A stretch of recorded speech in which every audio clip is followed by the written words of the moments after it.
El primer ministro israelí Benjamín Netanyahu rechazó este viernes un cese al fuego temporal en la Franja de Gaza si no se garantiza la liberación de los 241 rehenes que tomó el grupo islamista Hamás.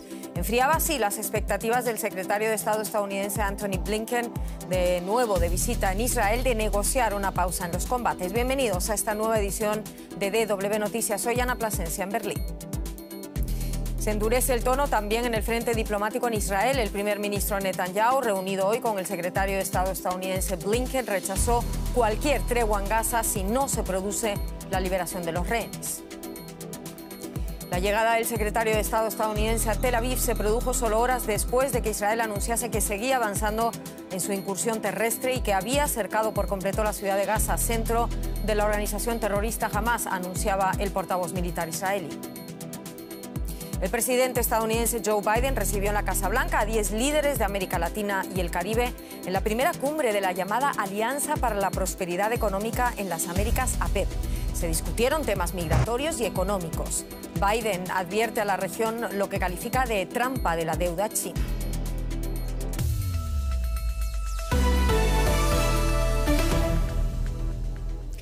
Fue una visita más a Israel del secretario de Estado estadounidense Antony Blinken y su mensaje fue claro: la importancia de proteger a los civiles.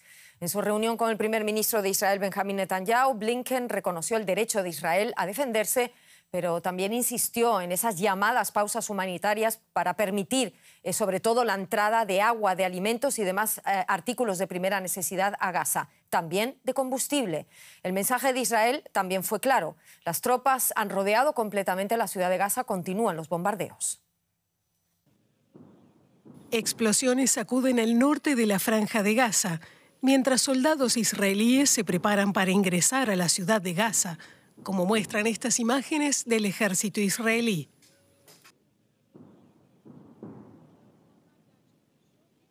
Las fuerzas de defensa de Israel operan en la Franja de Gaza desde tierra, mar y aire. Cercan la ciudad de Gaza y sus alrededores. Las tropas avanzan en combates en los que destruyen infraestructuras terroristas sobre y bajo tierra y eliminan a terroristas. Según el ejército israelí, en las operaciones han muerto más de 100 combatientes de la organización terrorista islamista Hamás. Sin embargo, organizaciones internacionales advierten que el número de víctimas civiles del lado palestino aumenta día a día y la crisis humanitaria se agrava. Según el Ministerio de Salud, controlado por Hamás, el número de muertos ha superado los 9.000. Necesitamos una pausa humanitaria en los combates, idealmente un alto el fuego. Los efectos para los civiles también inquietan a los aliados más estrechos de Israel, como Estados Unidos. El viernes, el secretario de Estado Blinken llegó a Israel. No llevó los esperados miles de millones de ayuda para Israel debido a una disputa política interna sobre su vinculación con la ayuda para Ucrania. En su lugar, una advertencia al gobierno israelí. Es fundamental que se haga todo lo necesario para proteger a los civiles, que por culpa de Hamás están expuestos a un fuego cruzado, y brindar ayuda a quienes la necesitan desesperadamente, sin que tengan ninguna responsabilidad en lo ocurrido el 7 de octubre. Hasta ahora, el temor a una expansión de la guerra no se ha hecho realidad. El líder de la organización terrorista libanesa Hezbollah, Hassan Nasrallah, elogió el ataque de Hamás a Israel como glorioso y bendecido. Al mismo tiempo, negó su participación en el ataque.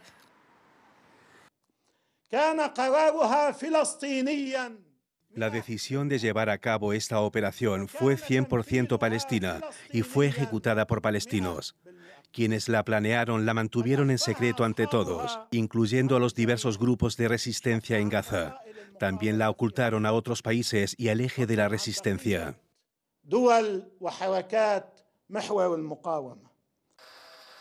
Hasta ahora, Israel rechaza una tregua en Gaza por temor a que Hamás la aproveche para reorganizarse. Pero la presión sobre el gobierno israelí va en aumento. El líder del grupo chiita libanés Hezbollah, Hassan Nasrallah, afirmaba en ese discurso muy esperado este viernes que todas las opciones están sobre la mesa en el frente Líbano-Israel. Miquel Ayestarán en Jerusalén. ¿Qué más ha dicho Nasrallah? ¿Cuál es su papel en esta guerra? El esperado discurso de Hassan Nasrallah ha sido muy largo, ha durado más de 1 hora y la verdad es que lo que ha callado pesa más que lo que ha dicho. Es cierto que ha señalado que todas las opciones están sobre la mesa si Israel no detiene su agresión contra la Franja de Gaza, pero también es cierto que en ningún momento ha dicho que su grupo vaya a entrar del todo en esta guerra, que era lo que muchos esperaban. Hassan Nasrallah se ha limitado a dibujar cómo está siendo la batalla hoy en día en la frontera con Líbano. Ha dicho que la participación de Hezbollah está haciendo que Israel tenga que destinar al menos 1/3 de sus tropas a estar pendientes de esta frontera norte, donde asegura que se están produciendo choques a diario contra los puestos de control, contra los vehículos israelíes y demás, pero en todo momento ha querido dejar claro que a ellos no les informaron antes de ese ataque de Hamas cometido el día 7 de octubre contra Israel, que fue una acción totalmente palestina y de la que ha dicho también que no tenía apoyo exterior, en referencia sobre todo a Irán. Por lo tanto, Hezbollah parece que se va a mantener, como lo ha hecho hasta ahora, luchando en esa línea, en esa zona de la frontera, y Hassan Nasrallah en ningún momento ha dicho que vayan a entrar de lleno en esta guerra como algunos temían. Las declaraciones de Nasrallah coinciden, Miquel, con la visita a Israel, una visita más del secretario de Estado estadounidense Antony Blinken.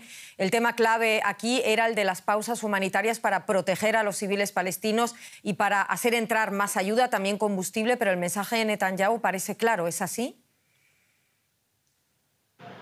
Clarísimo, un mensaje clarísimo. Netanyahu ha dicho un no rotundo a cualquier tipo de alto el fuego o paso humanitaria hasta que jamás entregue a todos los cautivos que tiene en su poder desde el 7 de octubre. Esta es la tercera visita que realiza Blinken desde el inicio de la guerra y había venido, como bien has dicho, con esa petición de pausas humanitarias para permitir la entrada y la distribución de ayuda sin bombardeos, y también ha pedido como pasos concretos para intentar proteger a los civiles que han quedado dentro del fuego cruzado, ¿no?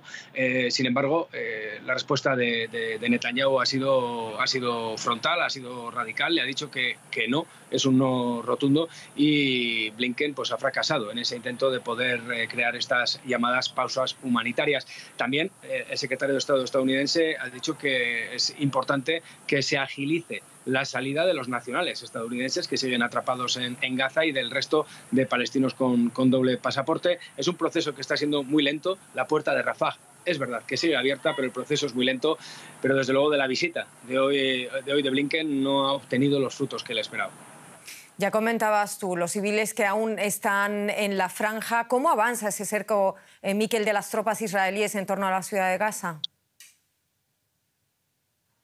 Las tropas israelíes tienen el control de las dos principales arterias de entrada y salida a la ciudad de Gaza, tanto por la costa como por el interior. Según informan fuentes palestinas, hoy no se habrían producido incursiones, combates calle por calle a lo largo del día, pero normalmente es durante la noche cuando se aceleran este tipo de operaciones.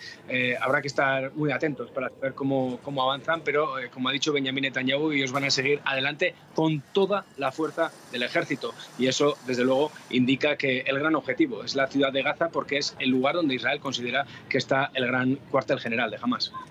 Miquel Ayestarán, en Jerusalén, muchísimas gracias. Gracias a vosotros. El Ministerio de Salud de Hamas anunció la muerte de 13 personas este viernes en un bombardeo contra una ambulancia que transportaba heridos hacia Egipto. El ataque fue confirmado por el ejército israelí, que afirmó que el vehículo era usado por una célula terrorista de Hamas.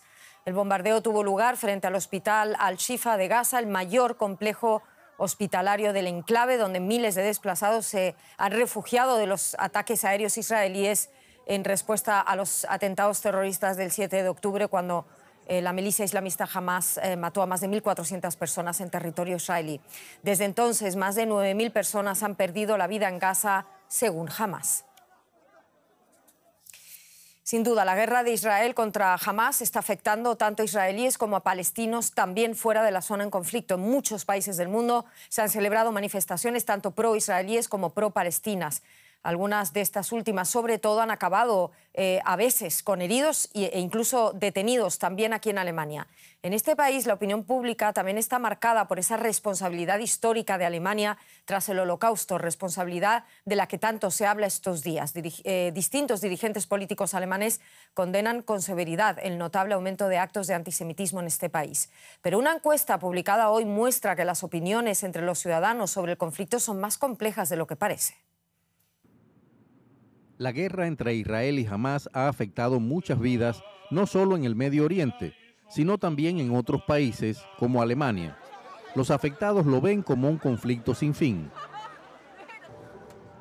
Según una encuesta Infratest DIMAP, casi 3/4 partes de los alemanes están preocupados por el recrudecimiento de las hostilidades desde los atentados perpetrados por Hamás el 7 de octubre. Muchos afirman temer a lo que pueda pasar ahora. Tengo miedo, por supuesto. Tengo miedo de todo lo que propaga el odio. Este conflicto que tenemos en el Medio Oriente, espero que ambas partes decidan terminarlo. Da miedo de verdad. Creo que nunca he temido tanto por el futuro como ahora, también con Ucrania y ahora Israel. En Alemania ha habido manifestaciones de ambos lados, grandes multitudes decididas a visibilizar su solidaridad con Israel y la responsabilidad histórica de Alemania hacia los judíos. Pero también protestas en apoyo a los palestinos, a veces pacíficas, para llamar la atención sobre la difícil situación de los civiles en Gaza, otras más airadas, con cánticos y consignas antisemitas. Según la policía, ha aumentado el número de incidentes antisemitas en las últimas semanas, como el lanzamiento de cócteles Molotov contra una sinagoga y estrellas de David pintadas en hogares judíos. Pero la encuesta de Infratest DIMAP muestra que solo un poco más de la mitad de los alemanes reconocen este aumento del odio antisemita. Más de un tercio dijo no reconocer el problema. Temo que haya atentados. Temo los ánimos de un giro a la derecha. Tengo miedo de que algo le pase a mis conciudadanos judíos. Creo que el problema siempre ha estado ahí y está reventando ahora. Ahora hay una ocasión en la que la gente puede mostrarlo y obviamente se sienten alentados por la tendencia mundial, las redes sociales y las cosas que ven en Internet. El canciller alemán Olaf Scholz es uno de los políticos que se han pronunciado contra el antisemitismo. El martes, la ministra del Interior, Nancy Faeser, propuso prohibir en Alemania los grupos vinculados a Hamás. Estas acciones pueden ayudar a mantener la paz en las calles de Berlín y otras ciudades. Pero la atmósfera de miedo y división no será fácil de disipar. Caos en la frontera entre Pakistán y Afganistán, mientras miles de afganos esperan en la zona limítrofe a regresar a Afganistán cumpliendo con el ultimátum de las autoridades pakistaníes para abandonar el país. Otros muchos han decidido permanecer en suelo pakistaní y vivir con el miedo de ser arrestados en cualquier momento.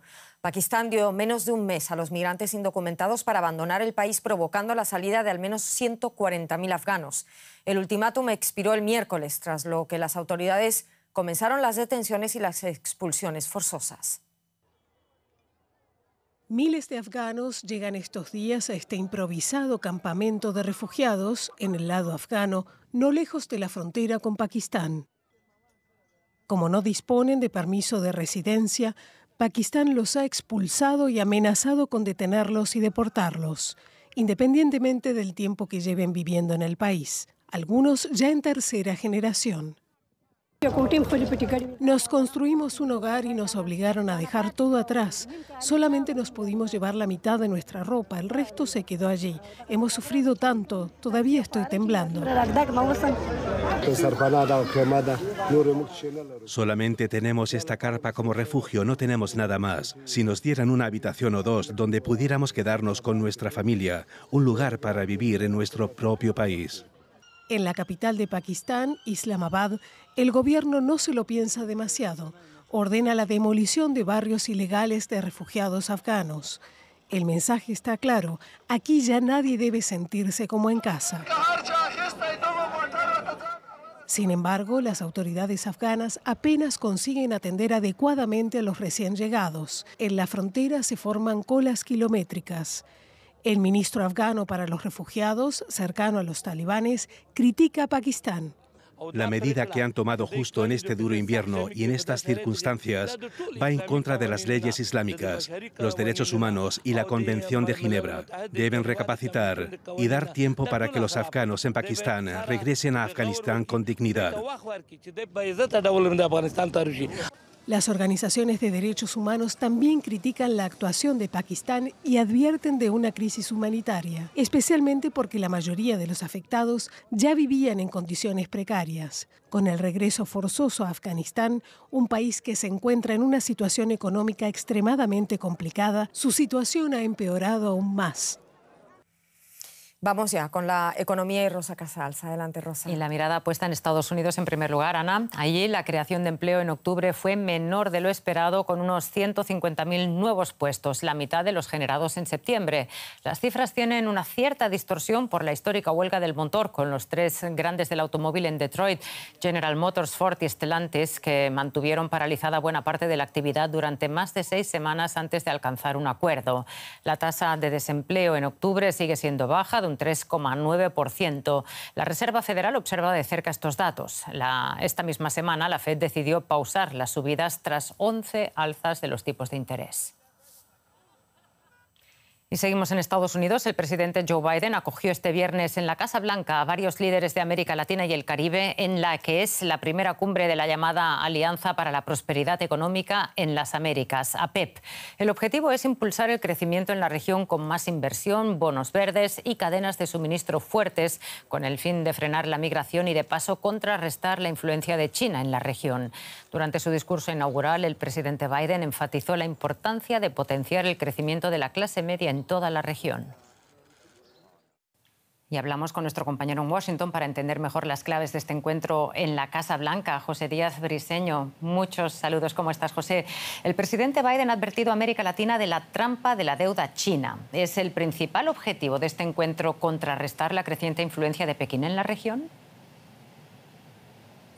Más allá de las crisis bélicas y de seguridad, el objetivo central de la política exterior estadounidense está centrado en China como el principal rival económico, y es por eso de las fuertes palabras hoy del presidente Biden asegurando que miles de millones de dólares serían enviados de manera de financiamiento junto a instituciones multinacionales para contrarrestar esa influencia que tiene China a través de distintos proyectos. Y sin embargo, hay 138.000 millones de dólares que fueron desde 2008, después de la crisis financiera, financiados a través de dinero chino de parte de distintos bancos estatales de esa nación, y ese es el reto que tiene Estados Unidos para volver a ganar relevancia en distintos países del continente.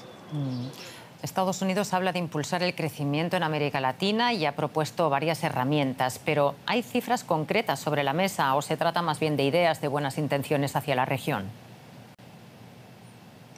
En el comunicado final de la reunión de esta Alianza para la Prosperidad Económica se citan algunas acciones, pero no se colocan cifras. El presidente Biden habló justamente de financiamiento en miles de millones de dólares, tanto de la Corporación para el Financiamiento para el Desarrollo estadounidense y del Banco Interamericano de Desarrollo, pero hay que decir que en estos momentos las capacidades de préstamo del Banco Interamericano de Desarrollo son apenas de 23.000 millones de dólares, muy por abajo de la meta que en principio estarían buscando. También se habla de bonos verdes, bonos azules para fomentar inversiones que protejan tanto el medio ambiente como los océanos. Y es ahí donde en los próximos años se verá si realmente el compromiso de Estados Unidos es real. José, otra cosa. Algunos líderes de la región, como Costa Rica, pretenden que se amplíe el acuerdo de libre comercio de Estados Unidos, México y Canadá al resto de países. ¿Qué posibilidades hay de que esto ocurra? Es importante saber que la administración Biden ha presentado esta alianza que desgraciadamente para muchos países no abre posibilidades de entrar al mercado estadounidense, porque aquí en Estados Unidos, en particular en Washington, no hay un consenso sobre que el libre comercio en estos momentos, la firma de nuevos acuerdos, sea una vía importante. La presión de sindicatos en Estados Unidos dentro del Partido Demócrata es aún más fuerte, y sin embargo justamente considerar la accesión tanto de Costa Rica como de Uruguay Uruguay al Tratado de Libre Comercio de América del Norte, que ganó apoyo de 2 partidos políticos en 2020, es la ventana de oportunidad que algunos creen que es la más importante a desarrollar en los próximos años. Y sin embargo, hasta el momento todavía no hay palabras ni de la administración Biden ni de sus socios en Norteamérica sobre si aceptarían el acceso de estos países. Muchísimas gracias, José, por ampliarnos los detalles de ese encuentro allá en Washington. Un encuentro con una vertiente también muy política, Ana. Así es, porque también se abordaron otros temas y de eso queremos seguir hablando ahora, de la cumbre, más concretamente de otros temas clave de la agenda, que fue la crisis, o es la crisis migratoria. Cómo hacer frente a la migración irregular que se ha ido agudizando en los últimos años a través de peligrosas rutas por Centroamérica y México, con Estados Unidos como destino principal. Un grupo de migrantes varados en Chiapas, en el sur de México, se cosieron los labios como medida de presión para que las autoridades mexicanas les permitan atravesar el país y seguir hacia los Estados Unidos. Son una parte de una caravana de casi 7.000 migrantes que partió el lunes desde Tapachula, ciudad mexicana fronteriza con Guatemala. Para ellos el sacrificio vale la pena.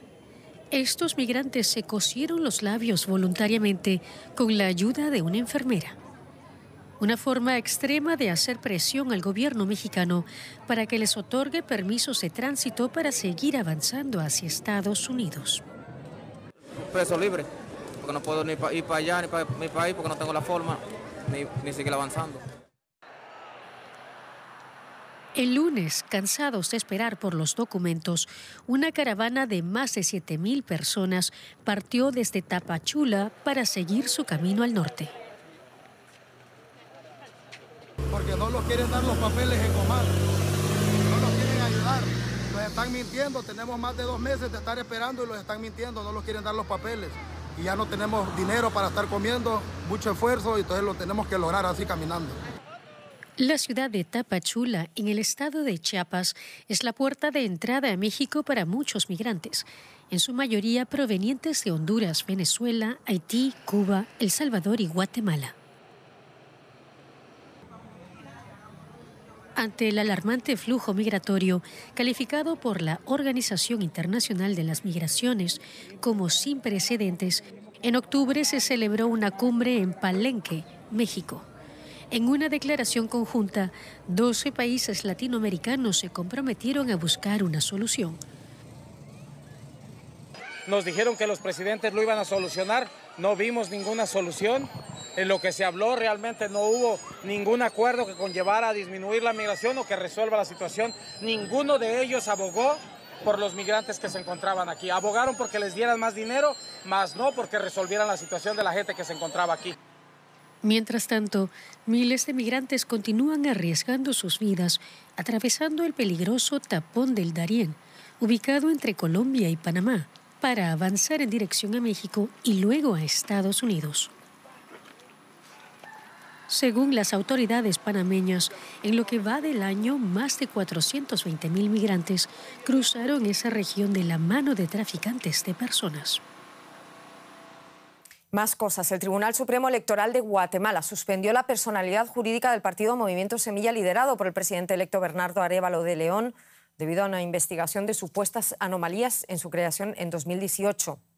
La orden de suspender el movimiento Semilla fue oficializada por el Registro de Ciudadanos del Tribunal Supremo Electoral, según informó la misma entidad, después de que el 31 de octubre finalizara formalmente el proceso electoral de Guatemala. Arévalo de León, por su parte, acusa a la fiscal general Consuelo Porras y al juez penal Orellana de intentar un golpe de Estado para evitar que asuma la presidencia el próximo 14 de enero. Las acciones judiciales contra el movimiento Semilla se han ido sucediendo y han provocado protestas masivas y bloqueos de carreteras en el país, con la población exigiendo la renuncia de la fiscal general. Y brevemente repasamos otros temas que también queremos destacar a esta hora.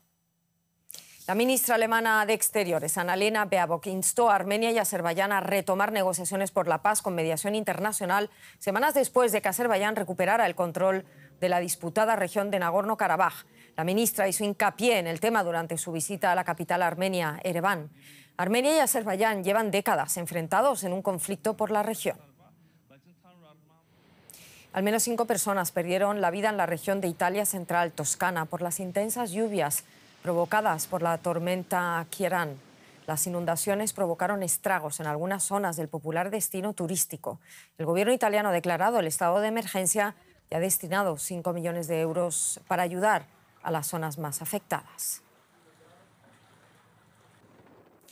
Un incendio se salió de control en la provincia de Valencia, en el este de España, obligando a evacuar a más de 850 personas.